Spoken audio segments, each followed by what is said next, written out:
Lantas saudara, seperti apa implementasi janji kesejahteraan RT RW yang dijanjikan oleh para pasangan calon gubernur jika terpilih nanti? Kita bahas malam hari ini saudara bersama Billy Mambrasar, juru bicara RK Suswono, Siti Fadila Supari, Ketua Tim Ses Darmakun, Ciko Hakim, juru bicara Pramono Rano. Selamat malam semuanya. Selamat malam. Sehat selalu. Selamat malam, Bang Ciko, Bu Siti. Selamat malam, Mas Ciko. Selamat malam. Siapa ini? Billy. Ada Billy. Baik, saya ingin Billy Mambrasar. Iya, Bu Siti, siap. Baik, saya ingin ke Billy dulu ini. Billy ini, Bung Billy menjanjikan, calon Anda ini menjanjikan memberikan insentif 100 sampai dengan 200 juta per tahun untuk RW. Nah ini apa dasarnya? Kemudian nanti skemanya itu akan bagaimana nih untuk pembagian anggarannya? Jadi tadi data yang dikeluarkan Kompas kan 2.741 RW, tapi kurang lebih kalau dari BPS itu ada 2.749 RW yang tersebar di 267 kelurahan. Nah, masih ada 450 RW itu kumuh, dan 16,30% itu total RW-nya masih belum memperoleh sentuhan program yang memadai. Dan oleh sebab itu ketika kita menurunkan sebesar 200 juta per RW nanti, itu tujuannya adalah menyasar kelompok-kelompok masyarakat secara keseluruhan, termasuk dalamnya mereka yang kelompok rentan. Kalau di total untuk 2.749 RW dengan anggaran 200 juta itu, totalnya adalah sekitar 710 miliar rupiah. Dan itu berasal dari anggaran peningkatan peran kelembagaan RT, RW, dan LMK yang sumbernya dari APBN. Dan perlu diingat bahwa total anggaran peningkatan peran kelembagaan untuk Jakarta itu ada 909 miliar. Jadi masih ada selisih, artinya jumlahnya sangat mencukupi. Oke, dari APBN, anggarannya APBN bukan APBD? Dari anggaran peningkatan peran kelembagaan RT, RW, dan LMK, tingkat kelurahan yang tersedia itu jumlahnya sebesar 998 miliar. Dan ini bukan baru pertama kalinya Bang Emil melakukan hal ini, karena Bang Emil sudah melakukan program serupa, Mbak, di Bandung, yang namanya program inovasi pembangunan dan pemberdayaan kewilayahan. Jadi semacam smart copying apa yang sudah dilakukan dengan pengalaman beliau yang sangat mumpuni, menyasar ribuan warga Bandung sampai bisa terbantu. Oke, saya kembali ke berarti itu anggarannya menggunakan APBD atau APBN tadi? Menggunakan anggaran peningkatan peran kelembagaan RT RW yang sumbernya pasti dari APBN, kemudian turun menjadi APBD. Oh, senilai 700 miliar itu cukup nanti itu? 710 miliar adalah sumber kebutuhannya, total kebutuhannya, tetapi total anggaran dari peningkatan peran kelembagaan RT RW tersebut itu totalnya 909 miliar, Mbak. Jadi masih ada selisih hampir 200 miliar kalau kita kalkulasikan. Itu tadi kan Anda menyebut bahwa ada yang belum tersentuh, ada yang belum maksimal begitu. Apakah itu akan dilakukan secara bertahap atau semuanya dijembrengin langsung sekian ribu RW itu? Tentunya kan kata kuncinya adalah pendataan, mendata dan menyasar subjek yang tepat.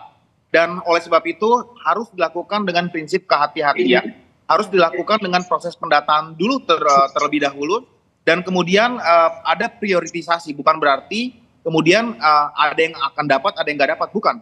Prioritisasi, ada yang akan dapat, kemudian secara bertahap semuanya pasti akan dapat. Nah, kata kunci dari program ini, Mbak, adalah skema partisipatif. Jadi program ini mendorong partisipasi masyarakat untuk bukan hanya mereka, jadi kita kan bicara RWA, kebutuhannya beda, RWB, kebutuhannya beda-beda nih. Ada yang butuh air bersih, ada yang butuh udara bersih. Masyarakat semuanya diberikan keleluasan untuk secara partisipasi, mengekspresikan mereka tuh butuhnya apa. Dan kemudian dengan kucuran duit ini, mereka akan bisa memprioritisasi apa yang mereka butuhkan, mereka juga lah yang akan membangun. Misalnya itu apabila itu adalah infrastruktur, mereka juga yang akan membangun infrastruktur tersebut. Baik, Bu Siti, kalau kita lihat paslon 1 dan 3 ini janjinya semuanya adalah soal uang ya, insentif gitu, nominal. Tapi kalau kita lihat dari paslon Anda, ini tidak bicara uang begitu, tapi bicara program penguatan komunitas. Kenapa berbeda, Bu Siti, tidak mengikuti jejak ini? Iya, biasanya kalau uang begitu belum tentu bisa sampai ke masyarakat langsung. Biasanya nyantol-nyantol lah, itu biasa. Jadi sampai ke rakyat jadi nggak ada nanti. Nah kalau kita lebih memberdayakan rakyat, bagaimana uang itu bisa sampai ke rakyat langsung. Ini pengalaman saya waktu saya jadi Menteri Kesehatan ya. Ada suatu program dari untuk apa tuh namanya? Untuk kelurahan zaman dulu. Dan di kelurahan dan kelurahan dapat dana. Tapi ternyata tidak ada perubahan di dalam kelurahan-kelurahan itu. Dan kemudian setelah diteliti ternyata uang itu akhirnya untuk infrastruktur. Ada yang bikin jembatan, ada yang bikin ini, bikin itu. Karena kalau itu jadi proyek, mereka dapat komisi. Sehingga uang itu tidak sampai ke rakyat. Maka kita lebih memberdayakan rakyat misalkan dengan padat karya. Jadi betul-betul rakyat itu jangan sampai ada yang nganggur. Rakyat itu semua mendapat gaji. Nah itu dengan padat karya itu. Dengan cara seperti itu maka mereka akan sejahtera dan bisa meningkatkan pendidikan dan meningkatkan segala macam. Kalau rakyatnya itu disehatkan dulu. Nah, tapi Bu Siti kalau kebutuhannya di sana misalnya memang butuh membangun sesuatu itu kan tetap akan butuh uang. Itu bagaimana Bu Siti? Ya kan itu ada tadi uang dari APBN kan juga ada. Tadi APBN dan itu pasti juga kita juga ada. Kalau memang sangat butuh kan kebutuhannya beda-beda itu. Itu kita juga perhatikan. Tetapi yang penting adalah uang itu sampai ke rakyat. Jangan nyantol-nyantol di mana-mana. Oh, jadi sistemnya nanti semua dikelola oleh pemerintah begitu, tidak langsung diberikan kepada ya, RT. Bagaimana gitu. Caranya nanti? Misalkan padat karya begitu ya, RT mungkin mengawasi, RW mengawasi, dan pada RT yang sudah kaya-kaya, itu kita bisa lebih mementingkan untuk memperbaiki nasib masyarakat keseluruhannya begitu. Yang miskin dinaikkan, yang sudah kaya juga tidak dirugikan begitu. Jadi baik. Ini memang kita fokuskan pada masyarakatnya murni.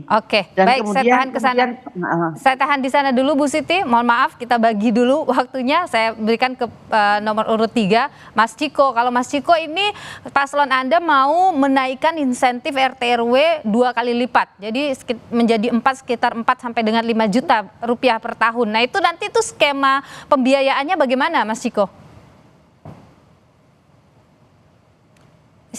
Saya rasa kalau kita hitung, kalau dibandingkan dengan 200, kalau kita, udah dengar? Ya. Silakan lanjut. Udah dengar? 200 juta setahunnya Kang Emil, tentunya itu kan lebih rendah ya. Jadi dengan 2 kali lipat, 2 juta untuk RW menjadi 4 juta, RW yang 2,5 juta menjadi 5 juta. Ada prinsipnya gini, kalau kita bicara RT RW, saya mau tarik garis ke belakang dulu. RT RW kita harus bicara soal spiritnya. Kenapa kita bicara soal RT RW? Kenapa paslon-paslon bicara soal RT RW? Karena RT RW itu kita itu kan tinggal di mana RT-nya apa, RW-nya apa. Jadi masyarakat itu semua ada RT dan RW di mana mereka tinggal. RT dan RW dan pengurus RT dan pengurus RW itu kan sesungguhnya adalah community organizer. Mereka juga melakukan pelayanan-pelayanan yang sifatnya panjangan tangan tadi dari kelurahan maupun kecamatan. Jadi insentif ini saya rasa suatu hal yang wajar untuk bisa dinaikkan. Untuk apa? Bukan hanya untuk kesejahteraan. Ini kan sebenarnya juga bagian dari dana yang dipakai untuk operasional bagi para pengurus RT dan pengurus RW. Untuk siapa? Untuk niluh. Kalau tanda tangan RT ada tanda tangan RW. Kalau niluh perlu semacam dokumen-dokumen yang perlu disahkan oleh RT dan RW kemudian dibawa ke kelurahan. Dan ini hanya bisa terlaksana dengan cepat atau pilih juga di mana dia tinggal, ya kan? Jadi bisa dilaksanakan dengan cepat kalau RT dan RW-nya juga tidak menyambi dalam tanda kutip. Ya kan, kadang-kadang kan dengan insentif yang begitu rendah, kemudian kadang-kadang kita datang ke RT, kita datang ke RW, ntar dia balik lagi malam, RT-nya lagi ngojek, ya kan. Nah ini hal yang kecil, tetapi harus tetap kita perhatikan, karena mereka juga kerjanya adalah melayani masyarakat. Tapi kita nggak berhenti di situ. Kalau kita bicara RT dan RW, di situ ada kader PKK, di situ ada Kadjumantik, ada Dasawisma, ada Posyandu, yang kita juga tentunya harus memperhatikan kader-kadernya dan siapa-siapa yang bekerja di situ, yang melayani masyarakat setiap harinya. Saya kebetulan punya anak yang ada yang masih usia 6 dan 3 tahun. Itu beberapa minggu sekali pergi ke posyandu gitu untuk mendapatkan imunisasi, dan juga dibagiin telur, dibagiin susu kecil, ya kan. Nah ini kan ibu-ibu yang di situ juga kita harus perhatikan, karena mereka meluangkan waktu bahkan lebih dari setengah hari untuk melayani masyarakat seperti kita ini. Nah ini yang menjadi perhatian bagi kami. Kenapa? Spiritnya adalah satu. Kalau kita bicara soal kota global, kita bicara soal kota yang menjadi pusat perekonomian nasional, nggak bisa mentereng begitu kalau masyarakatnya masih sulit dalam kehidupannya dan tidak dapat melakukan pelayanan yang terbaik bagi their peers atau masyarakat lainnya. Saya ke Bung Billy dulu. Bung Billy, dengan anggaran yang begitu besar itu kan sekali lagi kita harapnya itu akan benar-benar dirasakan manfaatnya oleh masyarakat. Pengawasannya dengan uang yang begitu besar dikelola oleh RT RW itu bagaimana, Bung Billy? Ya, jadi saya coba emphasize ulang lagi bahwa sumber anggaran tadi itu kan menurut Undang-Undang DKJ 2024 itu adalah kurang lebih 5% ya.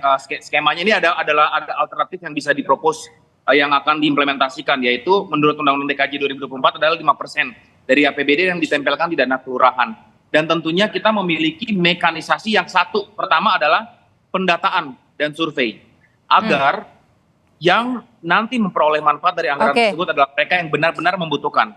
Yang kedua tentunya menekankan keyword yang tadi Mbak sampaikan adalah akuntabilitas penggunaan anggarannya. Yang juga ditempelkan kepada infrastruktur akuntabilitas penggunaan anggaran berbasis kepemerintahan. Yang tentunya ada peran BPK di sana yang akan memastikan penggunanya tepat, sasaran dan tidak melenceng. Baik, saya tahan di sana. Saya ke Bu Siti. Bu Siti, bagaimana kemudian paslon Anda ini bisa yakin program ini kemudian akan membuat masyarakat tertarik dan kemudian bisa memilih calon Anda?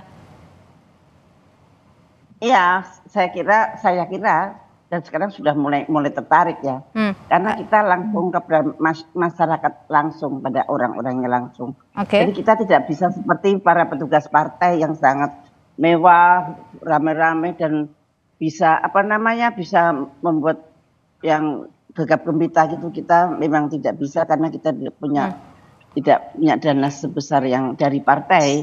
Jadi kami memang approach dan kita akan membuat RT RW itu sebagai pusat komunitas untuk memberdayakan masyarakat. Pusat komunitas untuk memberdayakan masyarakat. Baik, itu yang kami tangkap. Bu Siti, saya ke Bung Ciko. Bung Ciko, bagaimana kemudian benar-benar ini akan meningkatkan program yang Anda sebutkan tadi, menaikkan dana insentif itu akan meningkatkan juga kualitas daripada RT RW? Singkat saja. Jaminannya apa? Kita nggak bisa menjamin apapun, Milo, tetapi kita bisa berusaha untuk meminimalisir hal-hal yang kurang baik, hal-hal yang tidak diinginkan. Itu tadi yang saya sampaikan. Kalau kita bicara kenaikan insentif, tentunya tadi kita berbicara soal kemungkinan dari RT dan RW itu kemudian tidak akan menyambi pekerjaannya sehingga pelayanan ke masyarakat itu bisa maksimal. Ya, harapannya seperti itu. PKK dan terorisme dan lain-lain juga bisa maksimal apabila mendapatkan insentif yang lain. Apapun itu programnya, tentu yang paling penting adalah implementasinya nanti kalau calon Anda terpilih nantinya. Terima kasih Mas Ciko, terima kasih Bung Billy, terima kasih Bu Siti sudah berbagi pandangan di Sapa Indonesia Malam.